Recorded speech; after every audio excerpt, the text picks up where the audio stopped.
जय श्री राम दोस्तों, अमरा daily tractor blog में आप सबनु फरीथी एक વાર स्वागत है।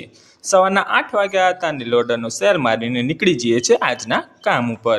આજે કામ મળ્યું હતું ખાતર ભરવાનું। બંને ટ્રેક્ટર લઈને આજે તો આવી જ ગયા હતા। તો આ પહેલો ફેરો ભરતા જ હતા એટલામાં જ થઈ જાય છે આખું ટ્રેક્ટર ફૂલ અને આવી જાય છે બીજો ફેરો ભરવા માટે। જગ્યા બહુ ઓછી હોય છે એટલે આવા જવામાં પણ બહુ તકલીફ પડતી હોય છે અને લોડરને પણ આગું પાછું કરવામાં બહુ તકલીફ પડે છે। જોતામાં આ પણ ટ્રેક્ટર થઈ જાય છે ફૂલ। આ છેલ્લું બકેટ નંખીએ છીએ અને ટ્રેક્ટર નીકળી જાય છે બીજો ફેરો ભરીને। તમે જોઈ શકો છો આવા જવામાં વાળવામાં કેટલી તકલીફ પડે છે। જોતામાં ત્રીજું ટ્રેક્ટર પણ આવી જાય છે। હું હજુ તો લોડર ઉપર બેઠો જ હતો એટલામાં ત્રીજું ટ્રેક્ટર પણ આવી જાય છે। તો તેને ભરીએ છીએ અને લોડરમાં ચોંટી રહે છે। થોડું ખાતર તો થોડું ખંખેરવું પડે છે વાળે ઘડીએ, કેમ કે થોડું હતું ખાતર લીલું। બંને ટ્રેક્ટર પાછા ભેગા થઈ જાય છે। તો ચાલુ કરીએ છીએ આજનો આ ચોથો ફેરો।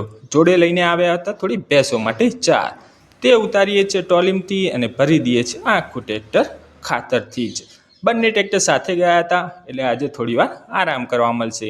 હું આવી જાઉં છું ઘરની અંદર ને ચા પીવા બેસી જાઉં છું। હજુ ચા પી જ રહ્યો હતો એટલામાં જ ટ્રેક્ટર આવી જાય છે। તો ફરીથી લોડરનો સેલ મારીએ છીએ અને ચાલુ કરીએ છીએ ખાતર ભરવાનું પાંચમો ફેરો। 5 થી 6 ફેરા ખાતરમાં આખો એક વીઘો ટ્રેક્ટર ફૂલ થઈ જાય છે।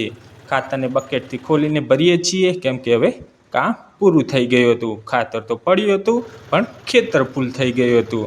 તો આજના ટોટલ 6 ફેરા કરીને નીકળી જઈએ છીએ ઘરે। જય શ્રી રામ દોસ્તો।